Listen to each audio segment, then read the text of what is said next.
اعوذ باللہ من الشیطان الرجیم، بسم اللہ الرحمن الرحیم۔ ناظرین، سورہ کہف مکی صورت ہے اور اس میں 110 آیتیں اور 12 رکوع ہیں۔ حافظ ابن جریر طبری رحمۃ اللہ علیہ نے حضرت عبداللہ بن عباس رضی اللہ تعالیٰ عنہ سے اس صورت کا شان نزول یہ نقل کیا ہے کہ مکہ مکرمہ کے کچھ سرداروں نے 2 آدمی مدینہ منورہ کے یہودی علماء کے پاس یہ معلوم کرنے کے لیے بھیجے کہ توریت اور انجیل کے یہ علماء پیارے نبی حضرت محمد مصطفیٰ صلی اللہ علیہ وآلہ وسلم کے دعوائے نبوت کے بارے میں کیا کہتے ہیں۔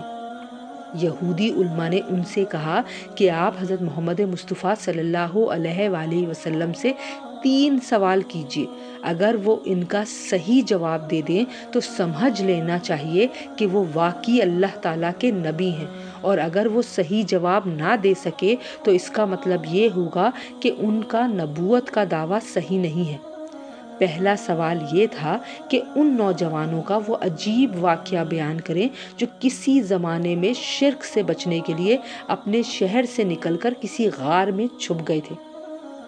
دوسرے، اس شخص کا حال بتائیں جس نے مشرق سے مغرب تک پوری دنیا کا سفر کیا تھا۔ تیسرے، ان سے پوچھیں کہ روح کی حقیقت کیا ہے۔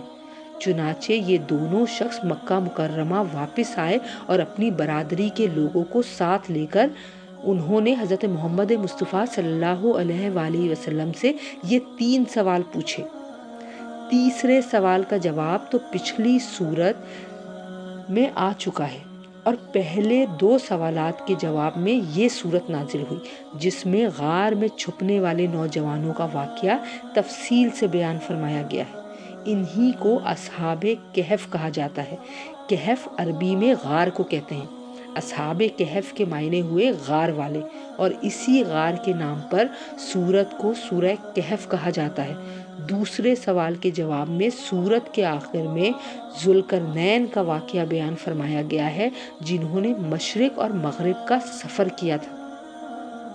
اس کے علاوہ اسی صورت میں حضرت موسیٰ علیہ السلام کا وہ واقعہ بھی بیان فرمایا گیا ہے جس میں وہ حضرت خضر علیہ السلام کے پاس تشریف لے گئے تھے اور کچھ عرصہ ان کی میت میں سفر کیا تھا۔ یہ 3 واقعات تو اس صورت کا مرکزی موضوع ہیں۔ ان کے علاوہ عیسائیوں نے حضرت عیسیٰ علیہ السلام کو جو خدا کا بیٹا قرار دے رکھا تھا، اس صورت میں بطور خاص اس کی تردید بھی ہے، اور حق کا انکار کرنے والوں کو وعیدیں بھی سنائی گئی ہیں، اور حق کے ماننے والوں کو نیک انجام کی خوشخبری بھی دی گئی ہے۔ سورہ کہف کی تلاوت کے کئی فضائل احادیث میں آئے ہیں۔ خاص طور پر جمعے کے دن اس کی تلاوت کی بڑی فضیلت ہے، اور اسی لیے بزرگان دین کا معمول رہا ہے کہ وہ جمعے کے دن اس کی تلاوت کا خاص اہتمام کرتے ہیں۔ اللہ پاک ہمیں بھی اس کی تلاوت کا اہتمام کرنے کی سعادت نصیب فرمائے، آمین ثم آمین۔